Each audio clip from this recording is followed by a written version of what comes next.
So you're asking me why I should be the mayor of Oakland. Well, first of all, I am the mayor of Oakland. I'm Oakland's first woman and first Chinese American mayor, which makes me the first Chinese American mayor of a major city in the United States. I came in as mayor in a very tough time in the city's history, in the Bay Area's history. We weren't quite at the end of the recession. There was a huge foreclosure crisis in the city that brought property taxes plummeting. And in the last 3 years, I've turned the city's finances around. I've taken on our historic problem of community policing with the police department, and I've hired the most diverse police force in the history of the city. I've been able to bring crime down steadily. We're about to basically have the lowest homicide rate in probably only the second time since 1960 that the murder rate's going to be in the 60s, basically cutting it in half. Equally as important for community policing, we have had a period of over a year, 16, 17 months, where a police officer hasn't even pulled their gun. So we think that we've retrained and reorganized the police force so that they're in closer partnership with the community. It's the most diverse police force. And that has been a huge historic issue, and crime is probably one of the top issues in our city. The third thing that I've been able to do is really turn the economy around. I've been able to get long-stalled projects like the Oakland Army Base, which is a multi-billion-dollar project of the Port of Oakland, to expand it and modernize it going after that project's been stalled for nearly a decade. I was able to bring in the largest individual Chinese investment into the United States with an investment in 3,000 new homes in Oakland, and another project that had been stalled for many, many, many years. And I'm still counting on having a good announcement about Coliseum City, about a Raiders stadium and a couple of thousand homes out there. So I think that I'll put my record up against any of the previous couple of mayors in terms of what I've been able to accomplish for the city. And lastly, I think I'm the only mayor and the only mayoral candidate that's really worked in every part of the city. I've had unlimited access. I'm constantly out in every neighborhood. I've had town hall meetings in almost every neighborhood. I've had the first town hall meetings all in Spanish and Chinese, which are the two other official languages of the city. And I think that I can truly say that I can be a mayor for the whole city.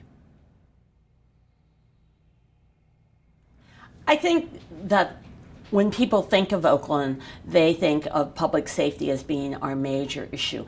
And for me, public safety is integrally tied with the economy. 50 years ago, we had the March on Washington, and a lot of people remember the part of the speech that talks about going to the mountaintop. And like his Vietnam speeches, they usually forget the last part of his speeches where he talks about to get to that mountaintop, we have to have economic justice. Today, the movements like the Occupy Wall Street movement and all the movements for minimum wage are talking about the gap between the rich and the poor. And so if you don't address the issue of economic justice, we won't get to real equality, and you won't get to real peace. So there's no peace without justice, as Martin Luther King said 50 years ago. And that in Oakland, because we have neighborhoods that are what Martin Luther King called these islands of poverty and what seems like oceans of prosperity these days, that you don't have that equity. And one of the things that I know to get crime down is that I have to get more jobs for young people. And I have to get young people to graduate from high school. And in some neighborhoods, a very high percentage of our black and brown young men are not graduating from high school. So if they're not graduating from high school, it's hard for me to get them jobs. And so I've been working very closely with the superintendents of schools to create an education cabinet that will services around the schools to make them more successful. And probably no one of them is more important than right now building a pipeline from high school internships and graduation into community college and or training programs so that young people get good jobs. And that's one of the main things I'm working on. So I'm going to work backwards from prevention to policing. The other thing, obviously, is when I came in as mayor, we had laid off police officers. We're at our lowest budgeted number for police officers in the history of the city. And I had to rebuild the economy and start refunding the police department. And one of the ways I was able to do that was to get the police union to pay into its pension for the first time in the city's history, because the police have very good pensions and they deserve them, but they have to be funded. The police department, when I became mayor, started paying into their pensions. I was able to recall laid off officers because the city had gotten to the point where police and fire were about 75% of the budget, 16% is other debt. So the entire rest of the city was running like on 10% of the general fund. We really needed to start bringing down the costs of police and firefighters. So the firefighters had been paying into pensions, they paid a little more. The police paid for their first time. And that freed up enough money for me to bring back laid off officers. And as I grew the economy, I've been literally having back-to-back police academies. And we just are about to graduate our 5th academy on Halloween, which will bring the police force above 700 since the first time since 2010, and we've already started the 6th academy. And so we've been restoring the number of police officers, but probably more importantly, I am very proud of having hired the most diverse police force in the city's history. For the first time, over half of our new police officers are people of color, just like the city of Oakland. For the first time, about 1/3 of our new police officers speak a second language, just like the city of Oakland. And I'm not quite up in parity of women, but we've increased the number of women and LGBT officers dramatically. More women are in command staff. We hire 1 out of 5 of our candidates as are women, and we've been graduating 1 out of 6. That, again, is a record number of women police officers. So the police department is beginning to look like and feel like the rest of the city. We still have to work on hiring more local police officers.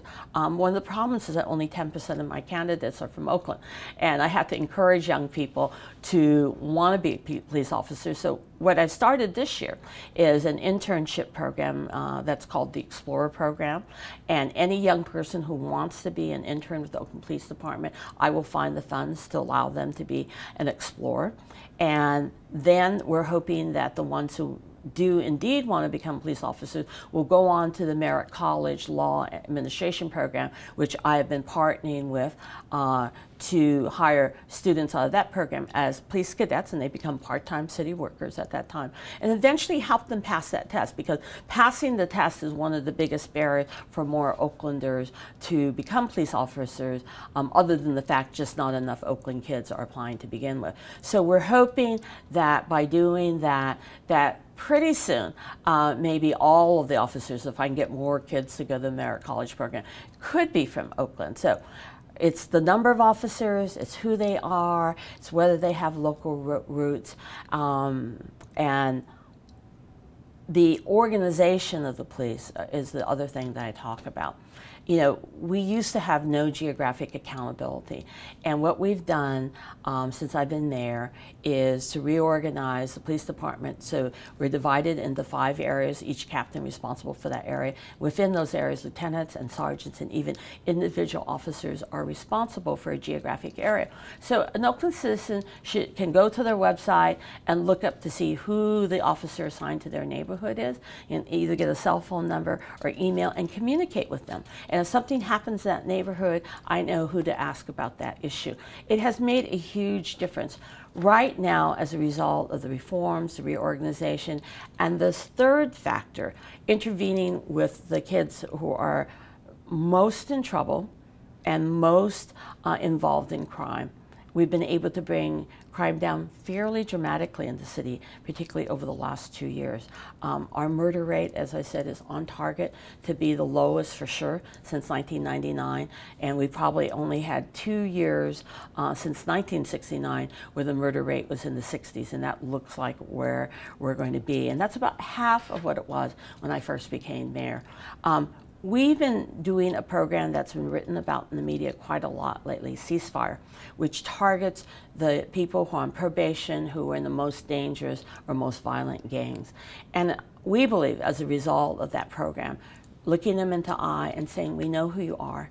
You need to change your life. The federal agents know who you are. The police know who you are. If you continue to commit violent crimes, we are going to arrest you. We will send you to the federal prison. And on the other side of the room, you have people from churches, you have people who can help with drug addiction, with finishing a high school degree, or just helping them find a job. And that is the three main things that when we've called in all these really tough kids, what they've asked for help. And we think that we've started to reverse the trend. Is it perfect yet? No, absolutely not. But all of the violent crimes are down. So homicides are down another 30% after going down 30% last year. Shootings are definitely down over 20%. I walk in neighborhoods where people say, we don't hear that much shooting these days. It's changed our life. We feel much more relaxed in our community, in our neighborhoods. Robberies are down 38, 39%, and now that the bill that we sponsored, the bill to put a kill switch into cell phones, has been signed by the governor, we think robberies will go down significantly next year, as all phones will have to have that kill switch in it. And home burglaries are down about 31%. So that's a good trend. And to keep that trend going, I think we have to reach out to the schools, get young people to graduate, give them some hope, get them jobs, and cut the dropout rate. This summer, for the first time in many, many decades, I was able to get the number of mayor's summer job programs up to over 2,000.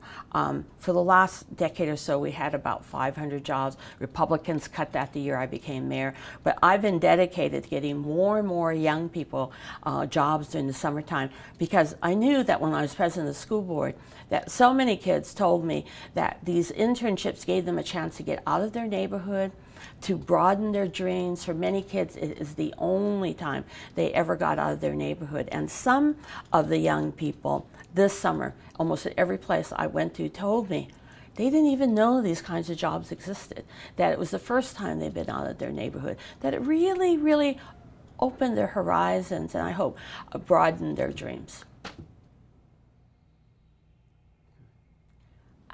So the question is, how do you deal with gentrification? And I think people mean different things by gentrification. I think, Oakland's had some very poor neighborhoods. So everybody likes it when the neighborhood looks a little better, when we have, that we fix up our gardens, that you have some shops and restaurants. And in some neighborhoods, they actually need more of that, because there's a lot of green lining that's historically happened in Oakland, that there are neighborhoods. Recently, we just opened a new shopping center in what we call Deep East Oakland on the San Leandro border, that opened the first grocery store and the first bank in decades in that neighborhood. And it always annoyed me, because particularly the East Oakland Hills are pretty well off. They're as well off as my neighborhood, Montclair, which is a little wider, and it clearly was a choice by banks and businesses that they didn't want to be in East Oakland. And I think that was economic discrimination against the black community in particular, who lived in that part of the city. And so it took us so much work to get a grocery store and then to get a bank there. And even though the East Oakland Hills are probably just as wealthy as Montclair. And that's really annoyed me as mayor. But what they do tell us, and so I have friends now on the other side of town in West Oakland. So Mrs. Montgomery, who is my appointment to the Oakland Housing Authority, lives in the Acorn Projects.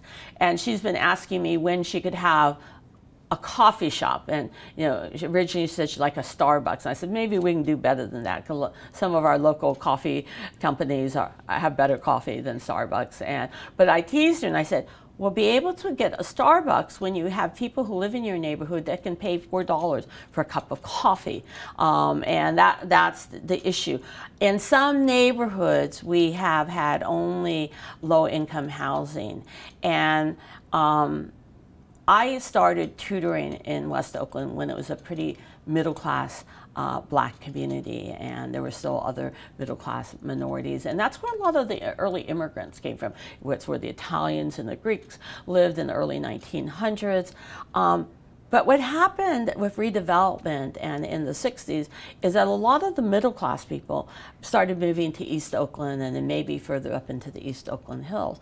And who got left behind were the poorest people, and the public housing got left behind. And it made me very sad when my husband went to New York for medical school and I came back, and the neighborhood had totally changed. And so a lot of the restaurants and the clubs that were there when there was a strong middle-class neighborhood were gone. They'd closed down, they'd moved east. And so one of the things that we're going to have to do in West Oakland, for example, is I'd like to bring in some middle-class, working-class housing. The reason that Oakland is so diverse among all the cities in the country, we speak 130 languages, we have rich people, we have poor people. It's because we have housing for everyone. We have, mansions in the hills, and we have had good middle class, working class housing in most of the, what I call the midlands of the city. And, we've had a mix in what's called the flatlands. But more and more now, different people are trying to resettle into different neighborhoods, and there's a better economic mix than there was. But we'd lost a lot of our middle class housing, and therefore a lot of our middle class workers. So when we were debating about West Oakland, some people were saying, oh, we don't want any middle class housing. And I'm saying, if you don't get some middle class housing, then I can't get you the grocery stores and the other kinds of stores and services that you need, because you have to have people who can afford to buy products at all different levels, whether it's a $4 cup of coffee or a steak at a Safeway. You have to have that variety. And what's happened in West Oakland, even today, there's 500 homes that are construction in West Oakland, and 400 of them are affordable, and only 100 of them are at the market rate. And in West Oakland, unlike some parts of the city, we have a lot of land, we have a lot of room. So I'd like to build some particularly working class housing, because I'm working really hard to get good paying jobs out at the Army base and at Brooklyn base. And some of them are construction, some of them will be warehouse, some of them will be in healthcare. And so I don't want to work really hard, get kids graduated from high school and into these good paying jobs, and then they still can't afford to buy a house in Oakland, because the median price home in Oakland really requires not a minimum wage, it requires income that's, even with two members of family, where people are making $20 and $30 an hour. And so I think that we need to build some middle class, working class housing, particularly in some parts of the neighborhood. So that's one of the debates. So what's the housing mix? The other thing is just to make sure that we have affordable housing. So a lot of people still don't know that when I was able to get the housing market going again, and how I did it was there was a project that had been approved, was ready to build 3,000 homes, including 465 affordable housing at Brooklyn Basin, that nobody wanted to lend. And it was frustrating, because Oakland had one of the best housing markets in the country. Homes are staying on our for sale for only a week, 2 weeks, and they're moving very quickly. Prices are going up. But if I can't build more housing, then people are going to be fighting over the existing housing. Whereas if I can build more housing, that's going to take a little bit of the edge off the part of gentrification that people don't like, which is people with more money right now. That would be young people and people coming back from college, professionals who are coming back to Oakland. And they tend, if there's no new housing, they're competing for the existing stock, and that tends to push lower income people out. But if you can build more housing, that is one of the answers, that's one of the solutions. So one of the things I did as mayor is, first of all, when Jerry Brown ended redevelopment, I made sure that we spent every dime we had in public and private partnerships so that we could, federal grants, et cetera, so that we could build a lot of affordable housing. So since I've been mayor, we've built about 1,700 affordable housing units, or rescued ones that were derelict and no longer inhabitable, or really badly needed to be redone. So the California Hotel is a good example of that. And we've built particularly a lot of senior housing, and lower income seniors have been some of the most vulnerable people in terms of gentrification and being pushed out. So I think that we really help preserve and keep a lot of our seniors in the city. The second thing that I did was in my budget to make sure that the little bit of the redevelopment money that would come back to the city, that at least a quarter of that would go to build affordable housing. So we have beginning to replace those funds that we used to have in redevelopment. And then at my regional and state role, I fought very hard to make sure that a quarter of the cap and trade funds, and those are the funds that are fines for polluting the environment, that at least a quarter of those funds come back and are used for affordable housing. So my pledge is, right now I have 11,000 homes that are in the pipeline, that they've either been approved, waiting for funding, that they've just applied and are working on their plans, or they've actually been approved and haven't gotten their investors yet, that at least a quarter of those will be affordable. And that means that we'll be able to keep the diversity of income, not just low-income people, but also what I call workforce housing for people who make more money than you can have to live in public housing, but not enough money to buy the median house in Oakland. And so I've been working really hard on that, and we're going to be doing the work, doing the study right now that allow us to put a little fee on every home that's built in Oakland to help with the affordable housing. And where we own the land, we're going to negotiate to have more, particularly what I call this workforce housing, because it was funny, I was in church Sunday, and I said to the church, I really need your help in getting more young people to apply for the jobs at the Army base. And then I also need your help to help me make sure that we get a lot of affordable housing in the future. And I said, because I don't want to get some young man here in this church a job as a longshoreman making $100,000 a year, and then he can't afford to buy a home in Oakland and moves to Antioch. And the entire church started roaring in laughter. And I didn't know what I said that was so funny. And then this young man stood up and he said, that would be me. I'm a member of this church. I am a longshoreman, and I just bought a house in Antioch, right? But I'd like to live in Oakland. So it's complex, this issue of gentrification. And so it is something that we're going to have to work on together as a city. So we've been doing these area plans in each neighborhood, and that discussion concretely, what's gentrification for this neighborhood? Because what may feel like gentrification for this neighborhood may actually be the solution for another neighborhood.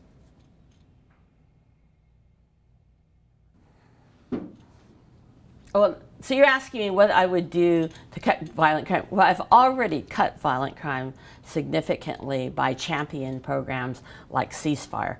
And so for those people who don't know about Ceasefire, Ceasefire is a program that's been piloted in other cities. And when I became mayor, we were trying to look at what works, what doesn't work. There are a lot of things that are out there that people say cut crime. But some people may know that I was invited to the White House last August in the middle of my vacation, but when the president calls, you go. And I was honored to be among 18 mayors, and we spent a lot of time talking about how do you get to the roots of violent crime. And what was really interesting, whether it was the mayor of Philadelphia, who's a good friend of mine, or the mayor of Knoxville in Tennessee, or the mayor of I'm trying to think of the other ones that are very much like us, the mayor of Baltimore.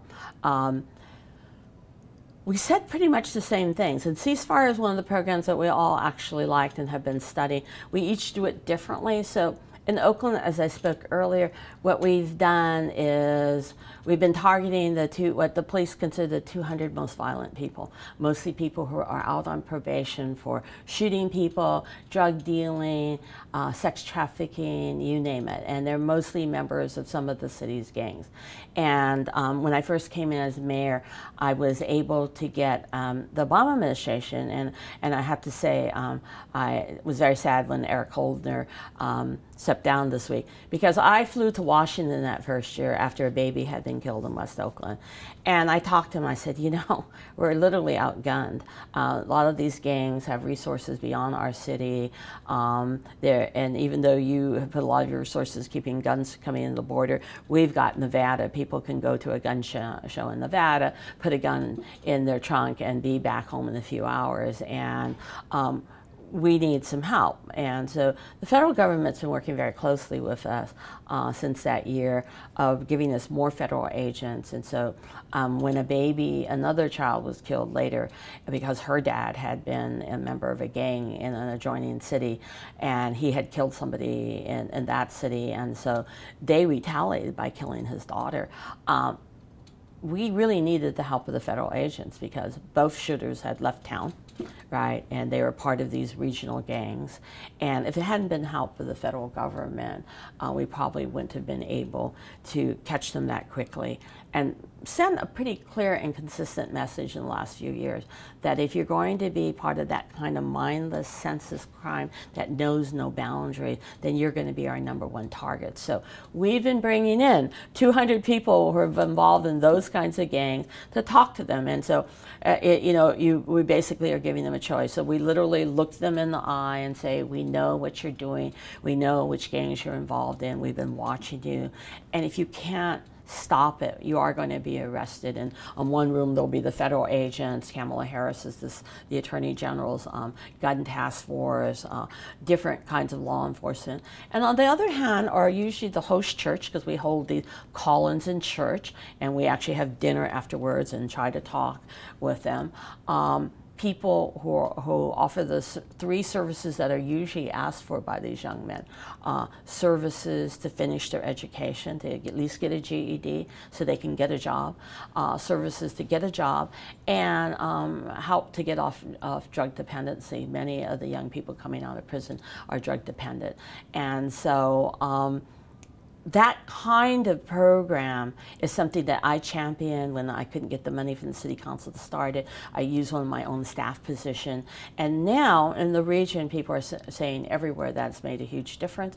Has it ended crime? A reporter said, well, how come there's still crime? And I'm like, well, it's way down. We didn't say we got everybody yet, but it is definitely an amazing collaboration between the community, who sort of tries to hug these young men and get them out of the life, and the law enforcement community. And so one of the things we do is we do constant outreach. So I'm probably out at least one Friday every month in some part of East Oakland where we've had gang or shooting activity, just talking to the kids and asking them, to look at options, right?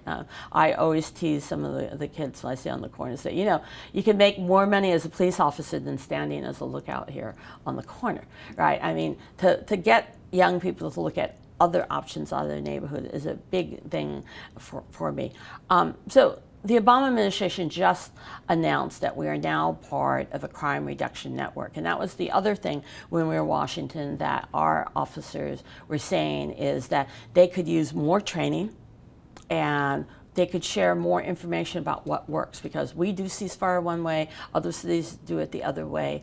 And what the Obama administration is requiring, that these have to be programs that are data-driven, that we can prove that this many kids are in the program and crime went down, and we have no problems with that. And so that's why it's been very nice now being matched with these other cities that are making real progress, and then looking at what we can do.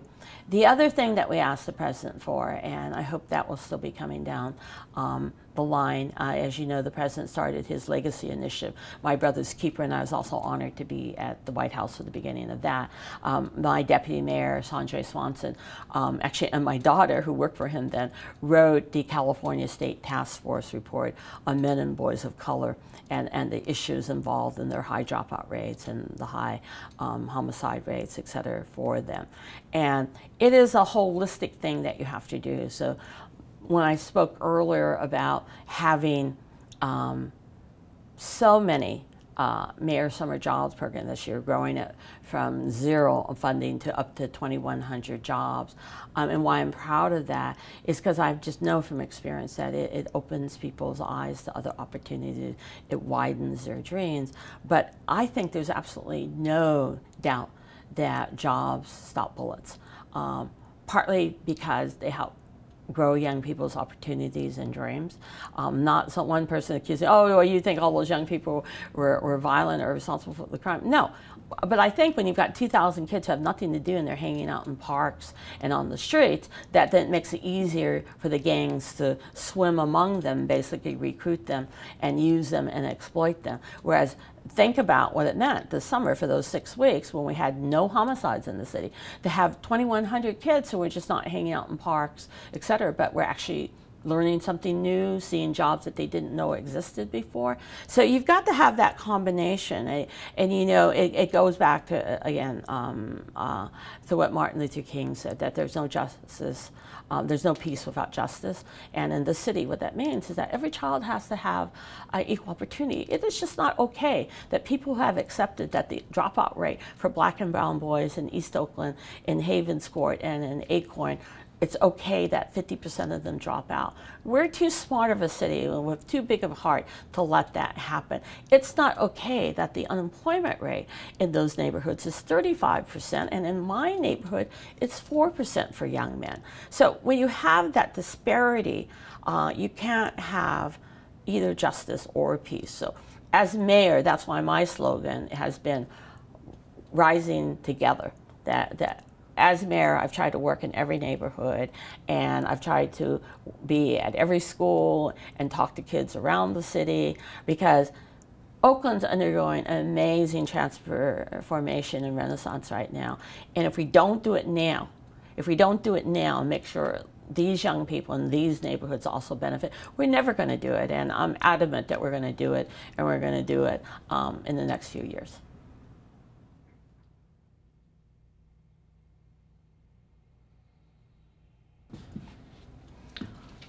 So I was originally going to talk about being the first member of my family born in the United States because of the Chinese Exclusion Act. My family has been here over 100 in San Francisco. So my family has been in Oakland for more than 100 years, since the San Francisco earthquake, when my great-grandfather brought his 3 sons over. And Chinese workers were not allowed to bring their wives because of the Exclusion Act. The first crack was the veterans of World War II. And my dad was an Army cook. He was 42 years old. And when my mother came over, I don't think they thought they'd have any other children, so it was a bit of a surprise. But he died pretty soon after I was born. And my mother, who was this illiterate countrywoman from China, was left here alone, worked really hard just to try to keep the family going, as before food stamps and welfare, et cetera, et cetera. And I pretty much worked my entire life. So whether I was a 4-year-old peeling potatoes and shrimp from my mom's restaurant, or cutting cords for my sister who was a garment worker, or working in my uncle's laundry or grocery store, I've worked my entire life. But we thought the more interesting thing to talk about today would be the fact that the governor just signed the plastic bag ban. And a lot of people don't know that started with Oakland and started with one of my original pieces of legislation when I was a council member. I am lucky enough to have represented District 4, which has a lot of environmentalists in it. And the Friends of Sausalito Creek, which was one of the first sort of creek restoration groups in the whole East Bay, and we would always be cleaning up our creeks, and I was part of the big cleanups of Lake Merritt, and on Martin Luther King Day I'd be out at the estuary. And one of the things that really disturbed me, because I was going to all these different cleanups, and Oakland's lucky enough to have all these wonderful waterways. We have creeks, we have lakes, we have the estuary. we have wild marshes, was how much plastics there was in the water fill and how that was literally killing our wildlife, particularly plastic bags and styrofoam. So I wrote the styrofoam ban, or the polystyrene, as the lawyers would scold me about using that term. I wrote that ban, and I also wrote, together with Nancy Nadell, the plastic bag ban. And we originally didn't want to ban plastic bags. We wanted to put a small fee on the bags like they do in Europe and they do in some other Asian countries, so that we'd remember to bring our bags, right? But the plastics industry was so adamant against us that they bypassed us and went to the state legislature and first banned any municipality being able to put a fee on a bag for several years. And they said, we're going to do a recycling program instead. And it turned out that less than 1% of either the styrofoam or the plastic bag was ever recycled. And when that ended, we started a statewide campaign. And we realized that every time we'd get to the end, because of term limits, they would buy off a couple of legislatures at the end, and we thought we'd have enough votes, and it failed. And that was like a decade ago. So you can tell how many times it's gone up to state legislature. We'd think we'd have enough votes, and then we wouldn't get them. So Oakland and San Francisco decided to go ahead and then do a ban, right? And then the plastics company came in and said, oh no, you have to do an environmental impact report, because who knows, maybe these nasty paper bags, which are compostable and are usually made of recycled material, maybe they have a bigger environmental impact than the plastic bags. So that ended up not being true. But they were telling Oakland that if we were going to carry through with our bill, that we'd have to do an EIR, environmental impact report, which probably would have cost us $1 million. And this was in the middle of the recession. We didn't have the money. But I was the chair at that point of the Alameda County Waste Management Board, or stopwaste.org. And what we discussed is maybe putting some money to doing an environmental impact report. And what was just passed by the state and signed by the state is very similar to our legislation. The difference is that some of the money for the bags can go to clean up, and it's going to the state, of course, not to local cities, and then maybe they'll give us some back. But the main point is that if you love the beauty of this area, you can't help but to want the plastics out of the systems, and particularly out of the waterways. And so that would be one of the things I think that people don't know, that this very important bill that's just now gone statewide pretty much started in Oakland, because after Oakland went, most of Alameda County went, and then there's 100 cities around the Bay. I understand that almost 200 cities up and down the coast have adopted these kinds of pieces of legislation on either compostable food waste containers and or plastic bags, so that we can really protect our beautiful coastline and our rivers and our estuaries.